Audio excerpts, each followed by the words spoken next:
Hello everyone, welcome back to the channel. It's Calflos here, and today we're going to be taking a look at Ring King, where we're just going to go ahead and complete the remaining 2 side quests here left in the game, part of this epilogue series that I'm running, of course, where we're just taking a look at all the side quests and bounties that we have left over, having completed the main storyline. And today we're going to take a look at this particular side quest called the Derelict Duty. So before we do that, just let me quickly show you what's our progress and what's the updates on the state of the game so far. Just a really quick one is that we only have 2 side quests remaining. I've mentioned this before. A matter of discretion we are not going to consider, because we cannot do we cannot get this one complete, because we've already completed the subsequent mission that follows after speaking to a woman called Renee at Baron's Rest. I mentioned this really early on, but just a quick little reminder in case I've forgotten. So yeah, we cannot get this one done, but rest assured we've already done the consequent quest. So we're going to take a look at Derelict Duty here today.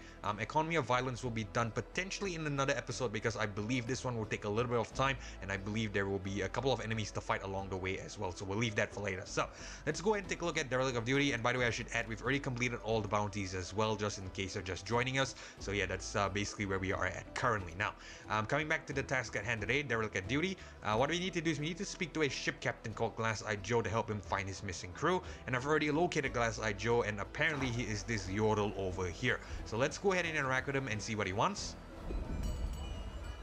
Finn, is that you? Nay, your stature is too grand to be little Finny, this suspiciously drunk man says. Well, he's hardly a man, he's a Yordle, so I think he should be a drunk Yordle here. But yeah, I think maybe he qualifies as well. Okay, let's go ahead and just hit continue. Where be me manners? Name's Glass-Eyed Joe, on account of me glass eye. He slaps his leg and cackles. Say, you wouldn't be passing through these parts and want to make a bit of coin, would you? Coin is always good, I guess. We can of course decline them, but I don't think that's what we're gonna do. Me crew is on shore leave, but we make way to the sea again soon. Can't seem to track him down and to get him ready for work. This be the meeting spot, but no one's turned up. Don't want to leave me post in case any of them do wander back this way. Can you scout around and see what turns up for me? Okay, we can either agree or decline with him. Let's agree. Praise be ye lads and ladies, he says. He smiles broadly. See, I like to make a game of things, and there'll be even more coin in it for you if you get both the name of the crewmate and what I want you to bring to them correct on the first try. Okay, so I guess we have to play this game, I would presume. I need you to track down Lin and bring him here this book, okay? And then I need you to uncover Slim's whereabouts and bring him this package of rations, aye? Lastly, I need you to ferret out Finn and hand him his diving gear. Okay, so it looks like some of these words are highlighted, so I guess this is part of the game. So I'm not the best with memory, so I'm just gonna try my best to remember. Lin will want the book, Slim will want rations, and Finn will want diving gear. So Lin book, Slim rations, Finn diving gear. Okay, so I think I got that. In case you got a bit of wax in your ear, remember, get both the name and item right on the first try, and there's some extra coin waiting for you, he says. Or my name ain't be Glass-Eyed Joe. He guffaws and snaps his leg again. Okay, we can ask him what he wants. We can ask him how he got his glass eye, or we can, of course, say we'll get on right with it, and of course we can also ask him just to double check who gets what. So just to test my memory again, Lin gets the book, Slim gets the rations, and Finn gets the diving gear. Okay, let's ask him how did he get his glass eye before we leave. I remember that fateful evening, clear as day. There was a storm brewing in the east, and the winds would reach us soon. Easterly winds, the devil's tools, I tell you. An omen, some would call it. I was foolish to go fishing that eve, but me friend Jeremy was intent on catching his supper and wanted some company, he says. We reached the docks, and the easterly winds nearly blew off me hat. That was the first warning sign I ignored, and so we set up our bait and rods. Aye, just fine rods we had. Now the fish, they weren't biting. See, they felt the easterly winds in the water and knew better. Sometimes 'tis the animals that know the world around them best. Aye, like how flies always know who's going to die before any of us do, he says. Please tell the story faster. Let's tell him. I really don't want to waste too much time. Patience, young ones. Aye, the story will unfold in its own time, in its own way. Got to learn patience, he says. Jeremy sees there's no fish in the shallows of the harbor, so he gets to thinking. He gets to brooding. He thinks to cast his line out further. He does, says I. So he pulls his line back, way back, and whips it around like him. Whips it around him like it's the wind from a tempest storm. Thing was, his hook went flying behind him, and foolish me thought behind the fisherman was the safest place to be. The razor sharp hook went flying toward me, he says. I know what you'll be thinking. You'll be thinking it'd be the hook that got old Joe's eye. Nay, says I. Nay, this wasn't the hook. He says a lot of ayes and nays, to be honest. So, yeah, I ducked the hook. Yes, I did. It went flying over old Joe's head, and yes, it did.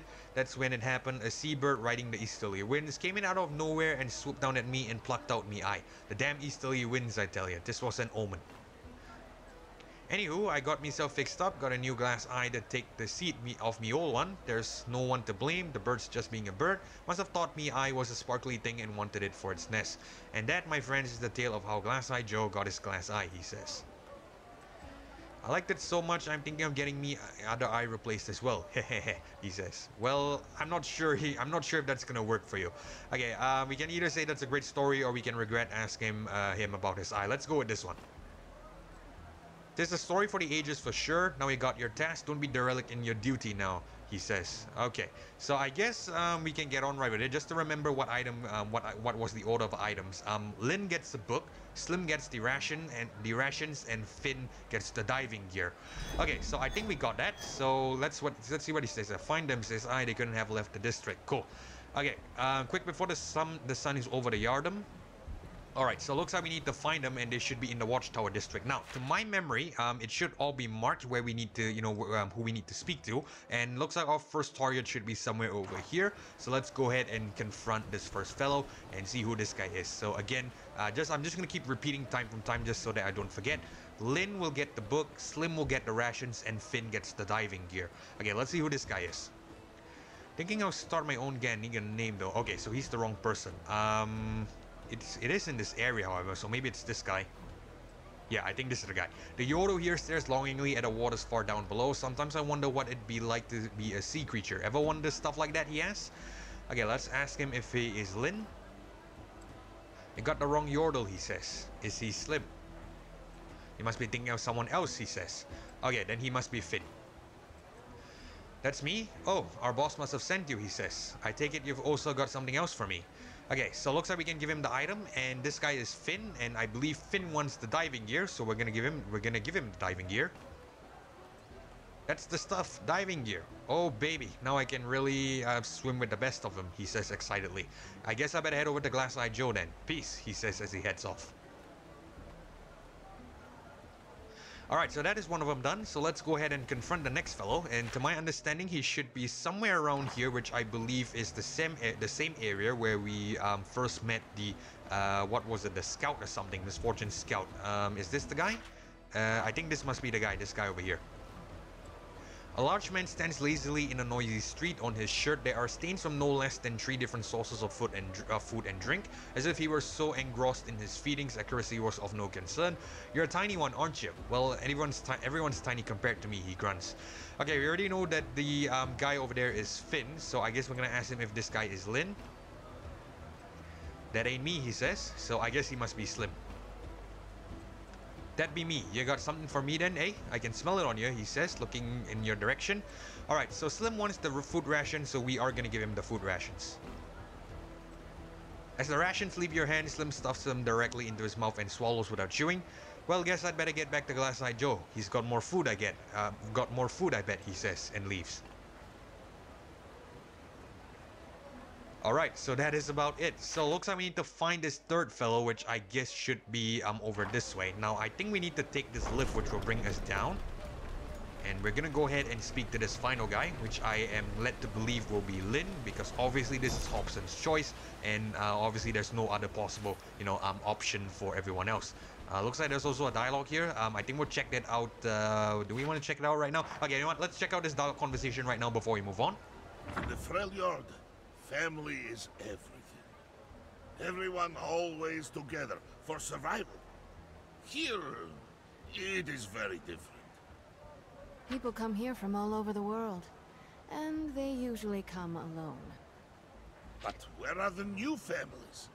People coming together in a harsh land, gathering around the fire with newfound friends. You got a lot to learn about Bilgewater. Well, possibly Brahms learned enough considering, you know, his stay here in Bilgewater throughout the entirety of the game. But maybe it's because, you know, this dialogue was supposed to be triggered really early on and I did it, you know, only just now. Okay, it's alright. Let's go ahead and find this final guy, which I believe is called Lin. And by the looks of it, this might be the guy over here with the fisherman's hat, if you will. A dapper sailor looks lost in thought daydreaming. There are marks around his nose that indicate he might have been wearing reading glasses earlier. He takes a deep breath. Funny how smells can recall memories from years ago. You look as if you have some business with me. Did Glass-Eyed Joe send you? And yes, Glass-Eyed Joe did send me, and I guess he must be Lin. That would be me, and I take it you have something for me as well, he asks. Alright, we've already given the diving gear as well as the food rations away, so again, Hobson's choice tells me that this is gonna, you know, this guy wants the book. Excellent. I was wondering where that book went, he says. Well, with this in hand, I assume Glass-Eyed Joe is waiting for me. I'll head over now, he says as he takes off. Okay, so looks like we need to return to Glass-Eyed Joe. So I guess what we're going to do is we're just going to take this elevator up and we should be able to speak to Mr. Joe there, Captain Joe if you will, and we should be able to get our reward.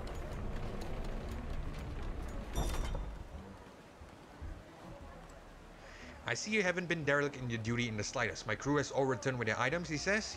He hands you a sack of coins. As promised, now off with you, he says. Alright, so we get 400 gold and that is a quest complete. So if I'm not mistaken, this should check off the derelict at duty quest first. And it does check it off and we only have the economy of violence left. Now, I know and I realize that this quest actually has, you know, is a little bit lengthy because I believe there are some fairly strong enemies in that area. So I think what I like to do is I like to delay this for the next episode and start things on a fresh new episode where we don't have to worry about time, the time constraints. So with that in mind, I think what we're going to do is we're actually going to go ahead and take a look at another quest which is surprisingly not on the map, and it's going to bring us back to the Docks Harbor area. So what I'm going to do is I'm going to cut the video here and I'll meet you guys back at Docks Harbor and I'll brief you there further. So yeah, I'll see you guys in a second. Okay guys, I am back and as you can see we are here in Docks Harbor. So we're going to take a look at this final quest for today, and it's actually an optional quest. And why do I say it's optional? It's because this quest actually does not appear on the map. So if there was a marker, it would be around this area and it's going to be centered around this congregation over here. So let's just go ahead and head on over and see what this is about.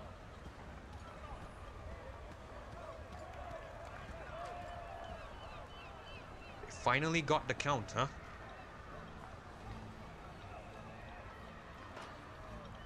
With my last breaths in this life, I choose to say that my only regret is that I have to look at your ugly mugs as I go out. You're drowning an innocent man and you'll suffer for it in this life or the next. Breathe deep when the water hits you, Count Evelista. I say good riddance. You're all a bunch of barbarians. The tide's rising. You dirty dog, Evelista, the tide will show you the truth. This is a well-deserved bath for you, Evelista.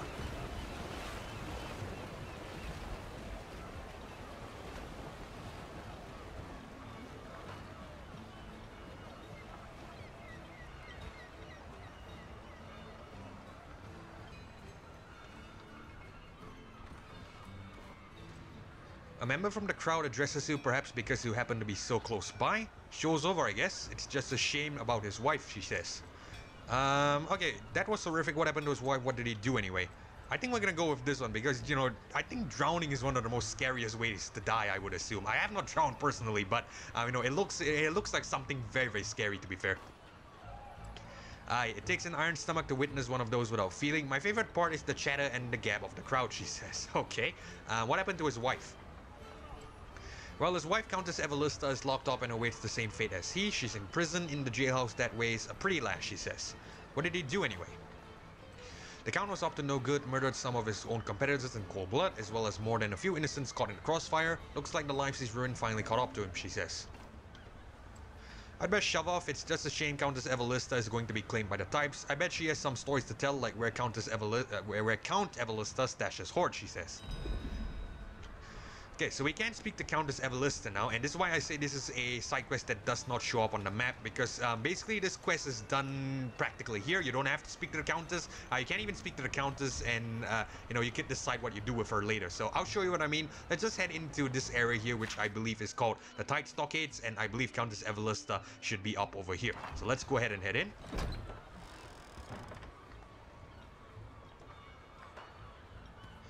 Okay, so this is a new area, and as you can see, there is a couple of barrels laying around. We're not going to loot them because we don't need the chump change, which is of course the 5 and 7 gold around thereabouts.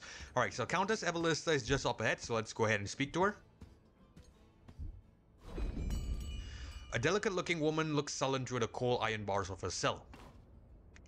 I heard screaming outside. Did you witness it? Tell me, did he suffer? She says. I hope he didn't suffer. She looks down at her empty hands and stares blankly at them.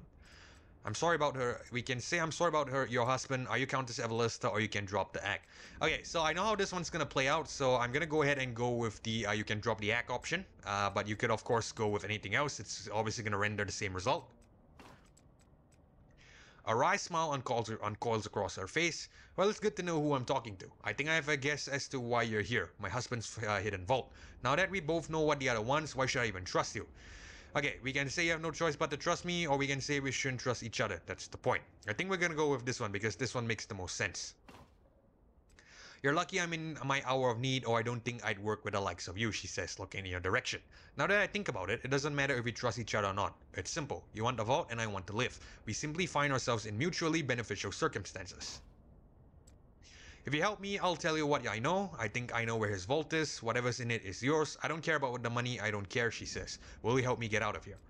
Okay, so we can either say we can help her escape, or we can say we don't believe her and no thanks. Now, if we say we help her escape, it's going to result in a very interesting cutscene, a very interesting turn of events, and we can of course decline her, and basically the quest ends here. So just on the fact that, you know, I would like to see the cutscene with you guys, I'm going to say we're going to help her escape, but to be fair, there is really no benefit in helping her escape. It's going to result in basically nothing, but I'm still going to do it because, again, like I said, I want to watch the cutscene with you guys. So let's go ahead and say I'll help you escape. The guy at the front desk has the key. He's a bit simple. I don't care how you get it, but bring it here, she says. Okay. And once we make it out of here, I'll mark the vault location on your map. I am many things, but one thing I'm not is a liar, she says. Well, based on what I know, let's read this first. You have your instructions. Hurry, she says, and she dismisses you. Free the Countess. Alright. So based on what I know, she actually is a liar. But again, like I said, I know how this one plays out. I'm still gonna go through with it because I want to show you the cutscene that I know that comes after it. So, the guard in question that she's referring to is actually this bloke over here, this guy. Let's go ahead and speak to him and see what he wants. Do you like plants? The large man asks. We can go with who doesn't. Does the plant on your desk have a name? Or we can say we can act a bit confused. I think we're gonna go with this one. Have you ever actually owned a plant before? Okay, that doesn't result in anything, so I guess we're gonna say who doesn't. If you're a friend of plants, you're a friend of mine. And that doesn't result in anything as well, so I guess we're gonna have to ask him if the plant on his desk has a name. Oh, no one asked me that. You must like plants. Well, we just asked you a couple of questions earlier. How could you not have noticed that we're trying to get something out of you? But, you know, after all, Countess Evelista did mention this guy's a bit simple. Okay, try to guess her name.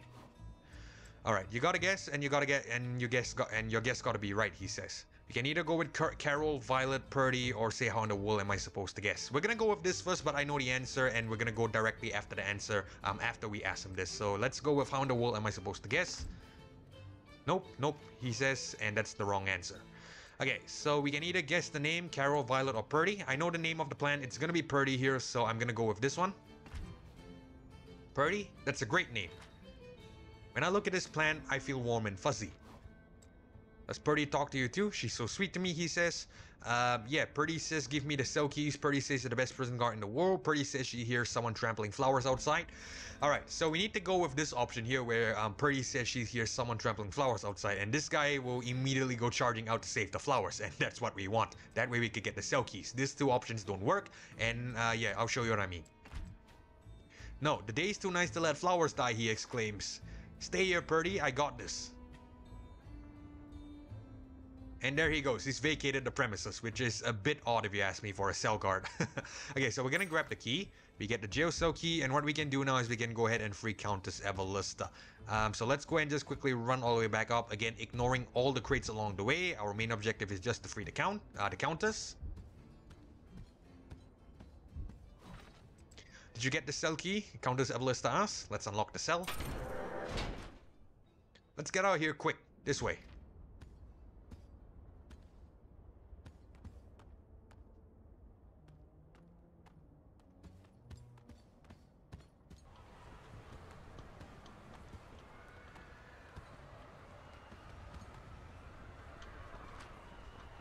I'm afraid this is where we part ways. What's the matter? Suddenly can't move? Ha ha ha. I'm not telling you where the vault is. I'm not telling you anything. Did you really buy the poor defenseless damsel act? Of course I knew all about my husband's dealings. Then again, I was the real mastermind behind it all. But lucky for me, there are gullible do-gooders out here who fancy themselves heroes. They'll teach you fools to believe every sob story you hear. Enjoy the rest of your pathetic lives.